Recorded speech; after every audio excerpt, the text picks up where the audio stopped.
Baik Bapak dan Ibu, Teteh, Bapak dan Teteh, selamat menikmati berkeliling Bandung menggunakan Bandbus Terminal. Bandbus ini pertama diperkenalkan oleh Kapten dan ini, tetapi yang double deck dan buat tempat duduk berdua, yang atas dan bawah. Ternyata yang double deck harus dimuseumkan.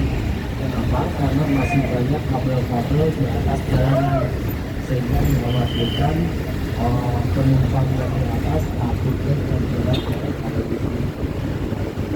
Bagus ini sekarang kita sebutkan dalam bagus dikatakan terutama dari Bandung di Banyumas. Tapi kenapa terlalu gitu ya? Karena ini karena bandara ini ada 12 orang yang membicarakan itu 5 itu ini satu yang salah ke selatan, ini ke barat dan tengah. Tetapi ternyata masyarakat sukanya yang di tengah-tengah, sehingga isu sekarang memutuskan bahwa Bandung hanya terjadi di tengah-tengah kota Bandung. Sementara saya pribadi juga wisata untuk bercerita betul yang ada di sebelah antara di Indonesia Indonesia.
Jangan lupa berkunjung ke Bandung Center yang umumnya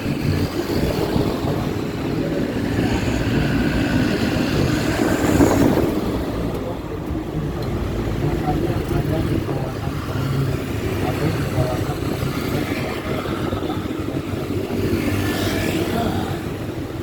saya sambung dengan orang terkaya tadi memiliki rumah di sini nih, sebelah kanan, yang sekarang dijadikan sebagai kantor dinas Bapak Pangdam 3 Siliwangi yang dijabat oleh Bapak Mayor Jenderal Dadang. Tetapi sebelum direnovasi oleh Guru Besar Bapak Soekarno, gedung itu tidak berada, tetapi gedungnya di kenapa Andreas Benilio menyukai rumah panggung? Karena Bandung saat itu sangat sejuk dan beliau tidak pernah mau menggunakan air conditioning, sehingga menggunakan perputaran atau sirkulasi udara secara alami. Ya, itulah salah satu rumah yang oleh kawasan Jalan Budo, tetapi sudah berganti nama menjadi agak sedikit susah di LLE Martabinata atau Laksamana Laut Raden Edi Martabinata. Apabila belok ke sebelah kanan ke Purnawalman, di mana di situ ada Bandung Electronic Center yang suka dengan IT atau juga barang-barang teknologi, silakan untuk berkunjung ke Bandung Industrial Plaza. Kita nikmati dulu musik.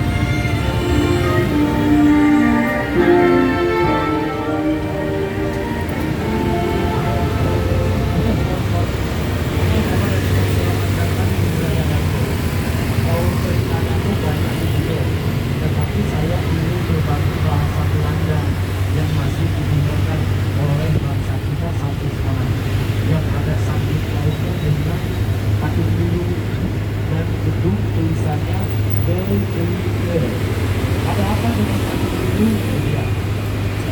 Batu dulu mengisyaratkan pada zaman Belanda, Bandung sangat berlimpah air bersih. Sampai-sampai air bersihnya ini disalurkan ke rumah-rumah. Air bersih ke rumah-rumah disebutkan air apa? Jadi yang pernah ledeng, coba sebutkan ledeng, pelapor, ember, handuk, sopir, atlet. Itu semua bahasa Belanda. Jadi jangan anggap itu bahasa kita ya, tetapi bahasa Belanda. Saya mau tanya ke ibu lagi, ke ini.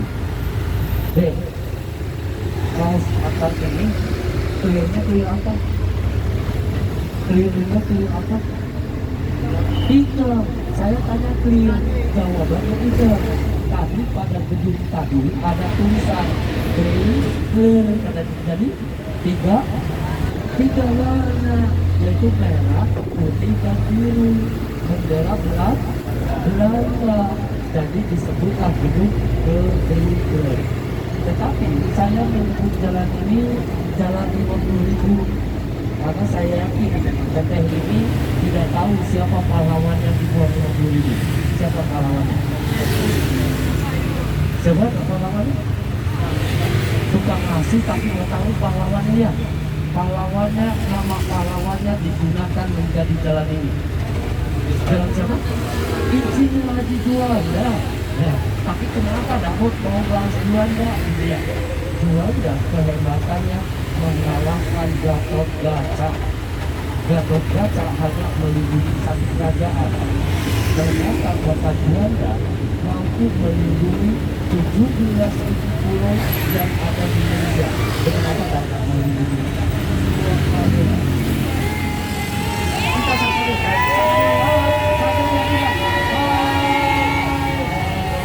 sekali lagi.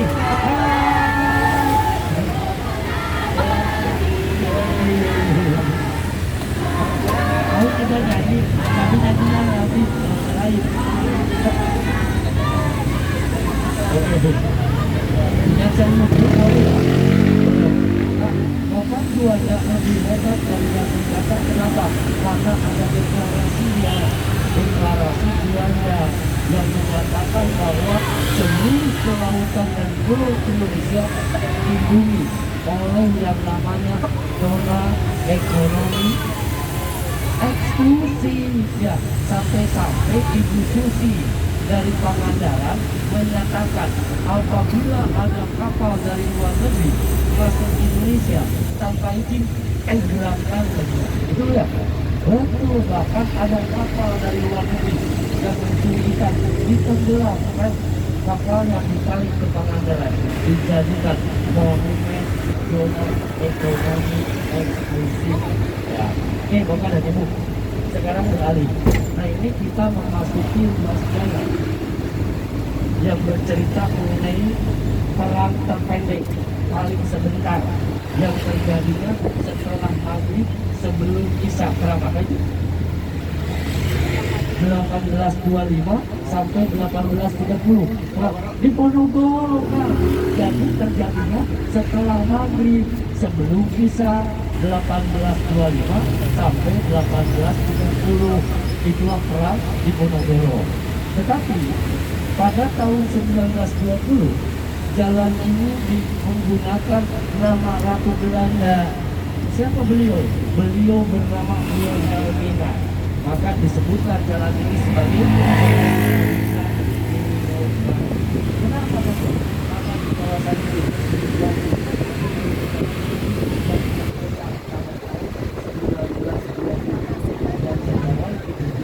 dilakukan dari Bapak Gubernur Jawa Barat. Gedung apa Pak? Gedung Sate atau orang Sunda ya. Kenapa? Karena orang Sunda menyebut gedung itu adalah gedung sate. Kenapa gedung sate? Karena susah menyebutkan nama aslinya. Ikutin nama aslinya ya. Overnemen Bedreben. Oke, susah gampang. Susah. Kita sama.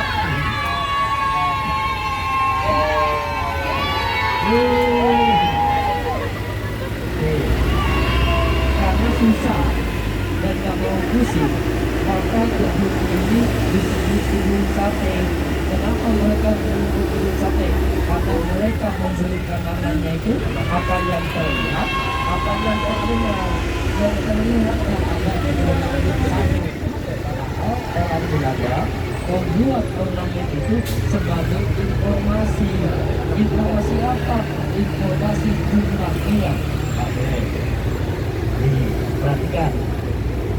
Ada berapa yang itu sebut? Ada 6. Nah, itu tidak kelihatan, tetapi hanya 6. 6 itu apa, Dapur? 6 itu menyatakan 6 juta gulden. Ya, pada tahun 1920. Sementara tusuknya adalah sebuah alat. Alat untuk apa? Alat untuk penangkal petir yang kita sebutnya lightning atau juga penangkal petir. Kita perhatikan atasnya, ada 3 layer, mirip-mirip tempat ibadah yang ada di Thailand, yang gambarnya ada kaleng, pada kaleng obat batuk pastilus, apa namanya? Pagoda. Pagoda adalah tempat ibadah. Ibadah siapa? Orang Buddha. Ya. Sementara di bawahnya ada kubah. Kubahnya kubah masjid. Masjid adalah tempat ibadah orang Islam. Sementara ada yang mirip candi. Candinya candi Bengkar atau candi Prambanan, yaitu tempat ibadahnya orang Hindu. Ya. Dan pilar besar dan kecil sebagai simbol gereja dan katedral. Udah 4 ya. Yang kelima tuh batu-batu. Ternyata gedung ini tidak akan selesai apabila Belanda tidak menggagalkan orang-orang Tionghoa, yang akhirnya mereka diberikan tempat ibadah namanya kelenteng yang terbuat dari batu. Artinya, gedung sate di mata saya adalah gambaran toleransi yang agama yang hebat yang sudah terjadi pada tahun 1920 ketika peletakan batu pertamanya. Bapak dan Ibu, boleh toleran ke kiri dan ke kanan. Kalau ke kiri adalah kawasan kuliner, tetapi kalau ke kawasan kanan kulinernya, kalau ke sebelah kanan adalah tempat menambah pengetahuan. Di sini ada minimal 5 museum. Yang pertama adalah museum geologi yang terbagi 3 departemen, yaitu arkeolog, vulkanologi, dan energi serta mineral. Yang kedua adalah museum perbendaharaan yang dulunya disebut gedung dui warna karena selalu berkibar 2 warna, yaitu merah dan putih. Yang ketiga adalah museum pos. Yang keempat museum gedung sate. Yang kelima museum perbuatan Jawa Barat. Jadi Akang dan Teteh jalan-jalanlah di sini sambil olahraga pagi, kunjungilah museum. Tapi saya mau tanya nih ke anak-anak SD ada? Banyak anak-anak SD, SMP, SMA yang ada di sekitar ini, yaitu di RRI.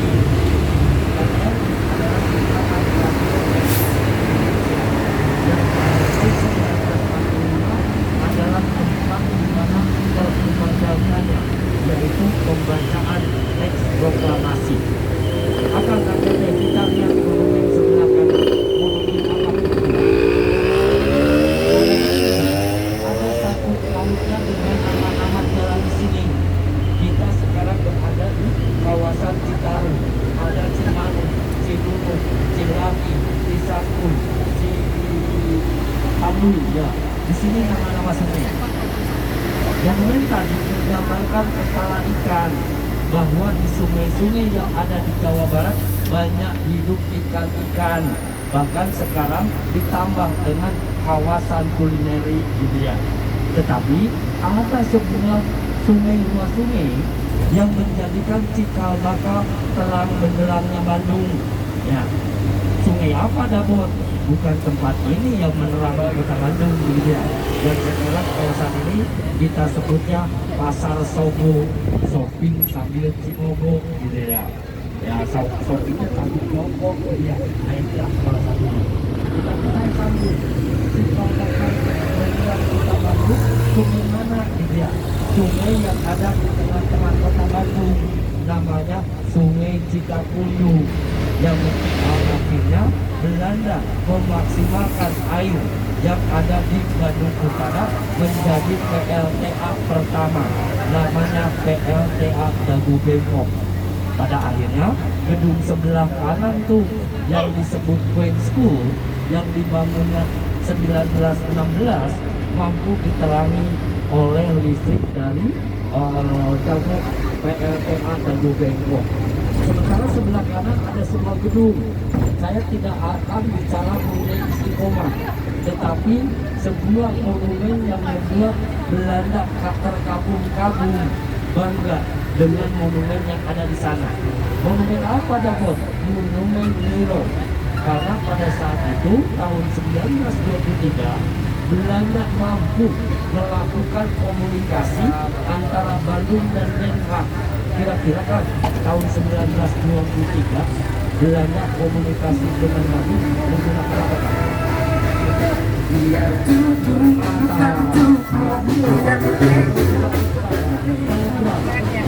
dimana pemancar radio dipancarkan dari Bandung Selatan, yaitu pemancar radio Malabar. Mantap, terima kasih. Baik, Akang dan Dede, tadi saya lihat Akang dan Dede keliling Bandung gitu ya, menyaksikan orang-orang yang menikmati kopi sinar pagi ya. Tuh, nah, Kang Puji sebagai driver akan mengajaknya keliling Bandung, tapi saya nyatakan kita kelilingnya keliling Indonesia. Mau? Oke, selamat datang di Lombok. Dari Lombok kita akan melihat Ambon kan. Dari Ambon kita ke Saparua, dari Saparua ke Aceh, dari Aceh melihat Maluku, dari Maluku ke Kalimantan. Artinya kita berkeliling Indonesia ya. Tetapi saya sayang, rasa sayang dan sedih, di Lombok tidak ada rumah tradisional Lombok, di Aceh tidak ada rumah tradisional Aceh, atau di Maluku tidak ada rumah Maluku, di Flores tidak ada rumah Flores. Kalau dibangun masing-masing, di Lombok ada rumah tradisional dan budayanya, di Aceh rumah tradisional dengan budayanya, kawasan ini bisa mewakili Indonesia, bahkan menjadi Taman Indonesia tanpa tiket ya, tanpa tiket. Mudah-mudahan akan ada kekuatan ngomong ke atas ke Pak Deddy sebagai Gubernur Jawa Barat ya. Mudah-mudahan nanti saya bisa terwujud bahwa kawasan ini harus diwakili oleh rumah-rumah tradisional. Jangan hanya kita angkat Belanda terus gitu. Dan sementara orang Belanda menyebut dan memetakan jalan ini karena kebanggaan terhadap kepulauan yang indah. Tetapi sayang, Belanda tidak menggunakan kata Indonesia, tapi menyebut kepulauan ini adalah Insulindo. Apa itu Insulindo? Kumpulan pulau-pulau yang sekarang kita kenalnya Nusantara. Kalau bahasa Inggrisnya lagi agak so jago, archipelago atau kumpulan kepulauan-kepulauan yang terbentang dari Sabang ke Merauke.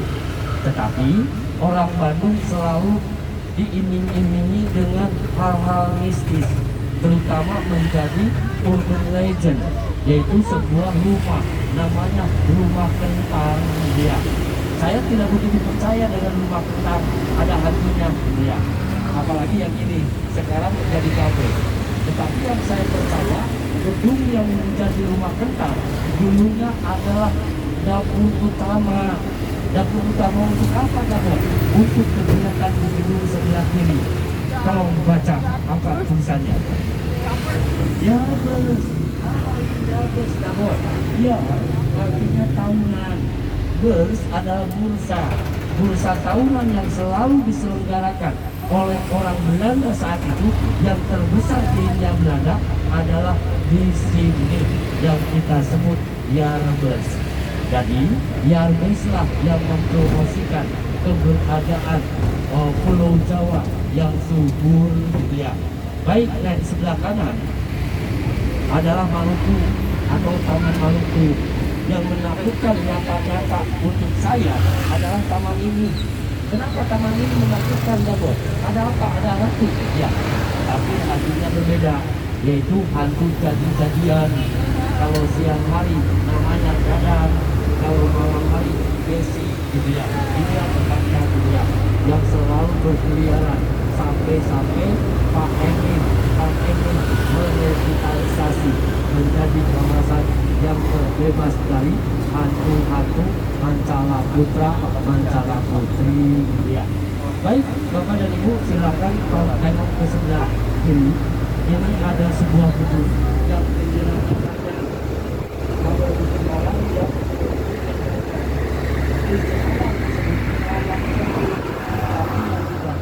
tidak disebut Jendela Sewu, tetapi disebutnya Gedung Sabawi atau luasnya tanah, ya, yaitu 1 bawi atau 1 hektar. Ya. Nah, fungsi dulu zaman Belanda, gedung ini dijadikan sebagai tempat penampungan penyimpanan barang-barang alat-alat perang, mulai dari tank, senjata dan sebagainya. Di mana latihannya, Nabot? Nah, latihan yang di sebelah kanan, yang sekarang sangat cocok membawa anak-anak mengenal berbagai macam transportasi, baik udara yang ada monumen pesawat terbangnya, atau juga ada bis atau kendaraan angkut dan sebagainya, bahkan becak juga, dan ada kolam renang sebagai simbol daripada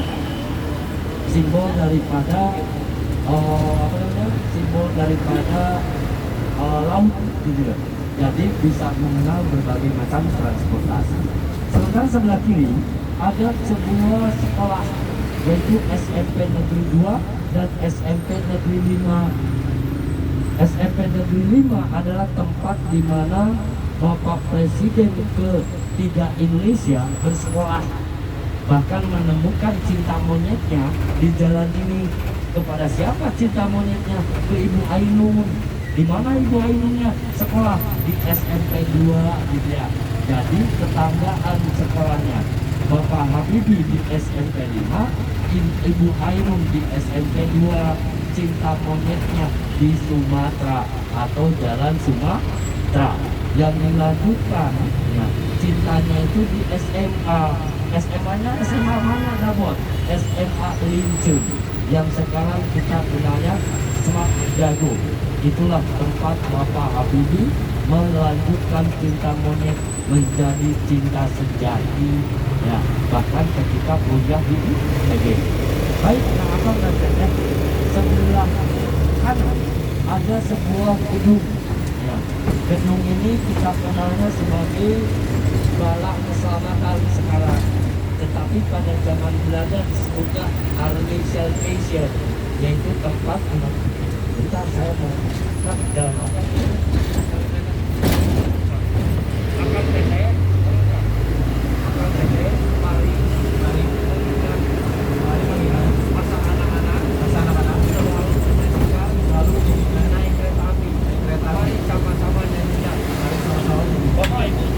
sama-sama kita mengingat masa kecil kita, nyanyinya naik kereta api. Hitung lagi 3, 1, 2, 3, naik kereta api. Tidak dahulu ke bawah bolehlah naik dengan berdua. Ayo kawanku lekas naik kereta pun tak berhenti lama. Tapi saya penasaran, ini kita naik kereta atau naik bandros, Kak? Naik bandros lautnya gini, Kak. Tolong lanjutkan, Kak. Saya ini kan dulu. Naik bandros, asiknya keliling-keliling Bandung, keliling-keliling Bandung. OMG, gitu ya, boleh ya? Oke, sama-sama ya, saya. 1, 2, 3, coba.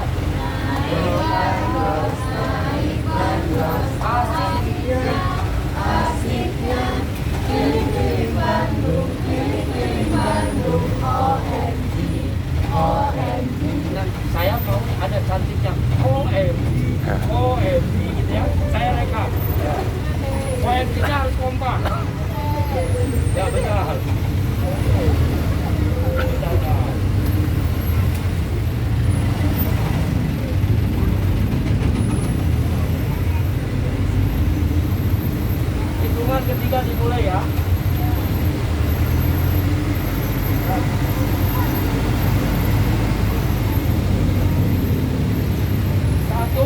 tiga.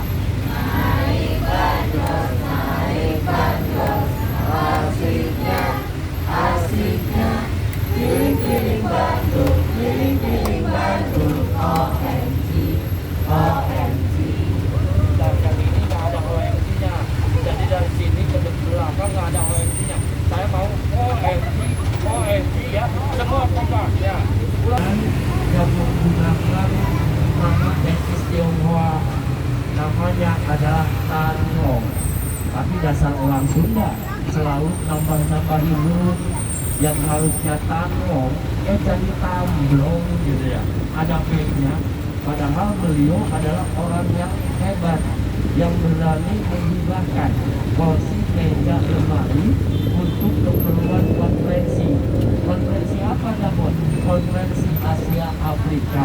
Maka nama beliau dijadikan nama ruas jalan ini yang terhubung ke jalan terpanjang di Pulau Jawa. Ya. Nama jalan terpanjang di Pulau Jawa apa namanya? Tahu? Oke. Siapa yang tahu nama jalan terpanjang di Pulau Jawa? Asia Afrika, Tengah Moa, nama jalan ini pertama kali dibangun pada tahun 1810 bersamaan dengan perpindahan ibu kota Bandung yang awalnya dari Malaysia. Pemimpin pembangunan jalan terpanjang adalah orang Belanda yang bernama Daendels. Ya, nama jalannya adalah Jalan Anyer Panarukan. Beberapa buku menyatakan jalan itu diberi nama Jalan Raya Pos. Maka wajar sepanjang jalan itu banyak sekali pos-pos, kantor-kantor pos gitu ya. Bahkan tempat pemberhentian juga yang kita sebutnya iskal atau juga banjir. Yang ketiga adalah bahasa Belanda, namanya adalah The Little Postweg. Sambil menunggu rambut itu, boleh kita kenali gedung sebelah kanan. Gedung ini adalah hasil kolaborasi bangsa Indonesia dan Belanda. Siapa bangsa Indonesianya? Insinyur Soekarno membangun bagian tengah dan belakang di pembangunan Nusantara. Dulunya membangun dari antara di depan di pembangunan adalah tipe Armenia. Jadi gedung sebelah kanan yang disebut Perwakilan adalah hasil kerja antara murid dan guru.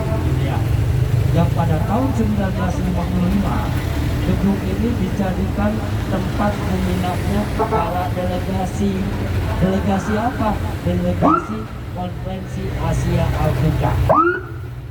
Bapak dan Ibu acara anak-anak jalan atau pacar jalan-jalan di sini sambil memperkenalkan nama-nama negara yang hadir pada tahun 1955 yang tertera pada bola-bola batu.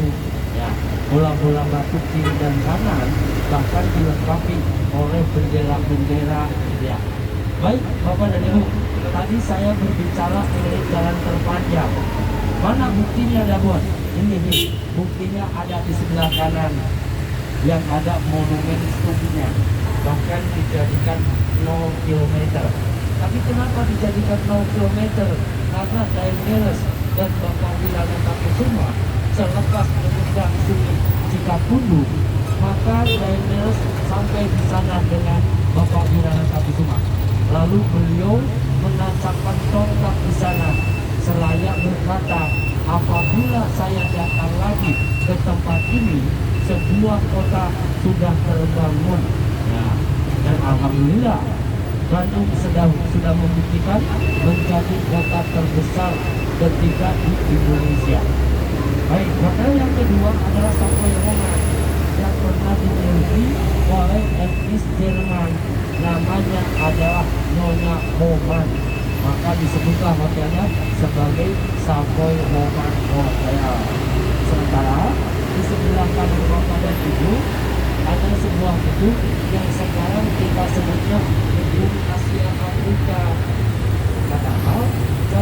sebelum 1965 gedung ini adalah tempat hiburan. Buat siapa dapat hiburannya orang Belanda? Nah, saya menanyakan, kira-kira ini kita cerita agak seolah-olah Belanda. Banyak duitnya, pangkatnya Major Jenderal, dikirim dari Belanda, datang ke Hindia Belanda 15 tahun tidak jumpa isinya. Apa yang akan rasakan? Agen dan stres ya, stres. Nah, untuk menghibur mereka, mereka selalu datang ke gedung ini. Namanya adalah Societe Concordia. Tetapi sekarang saya persilakan akan Tete bercerita dengan hantu-hantu. Ya. Silakan foto-foto. Wah, sementara katanya cek jadi kita tidak bisa berhenti. Jadi kita akan melakukan. Tapi maka tadi saya salah. Tapi harus sampai ambil bercerita dengan hantu-hantu. Ternyata gedung yang dulunya dijadikan tempat hiburan sekarang menjadi tempat terangker di dunia. Kenapa terangker? Tidak malam, tidak siang, tidak terlalu oleh hantu-hantu dan hantu-hantu tidak ada tujuh dunia. Sehingga yang mereka lakukan oleh dan kedua oleh hijab, yang ketiga oleh baik, ini akan lanjutnya kita memasuki wilayah tengah-tengah kota Bandung.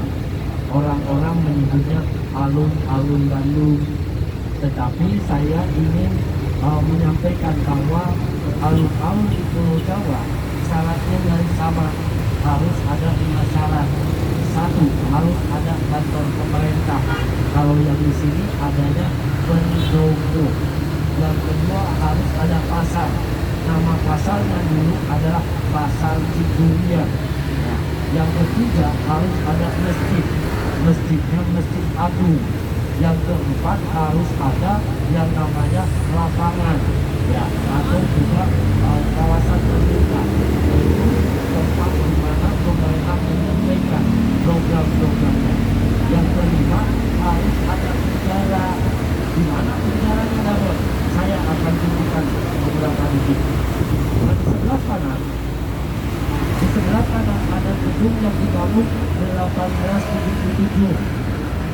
Nah, gedung yang dibangun 1877 adalah bangunan yang ada di dalam, yang masih ada di luarnya. Tetapi saat itu gedungnya semi permanen, ke bawah permanen, ke atasnya kayu ginian. Tetapi pada tahun 1929 Bapak Soekarno yang menjadi calon bakal dari presiden pertama Indonesia ditangkap oleh orang Belanda. Nah, bahkan dipenjarakan di penjara Mancoy selama 1 tahun 2 bulan. Boleh dibayangkan dengan situasi yang sangat mengerikan saat itu.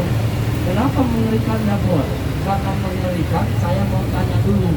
Pada tahun 1877 sudah adakah bangunan-bangunan seperti ini? Belum ada. Yang ada adalah pemakaman. Orang Tionghoa menyebutnya sentiong. Apa itu sentiong? Sentiong adalah penguburan 4 etnis. 1 Arab, Bumi Putra, Cina, dan Belanda.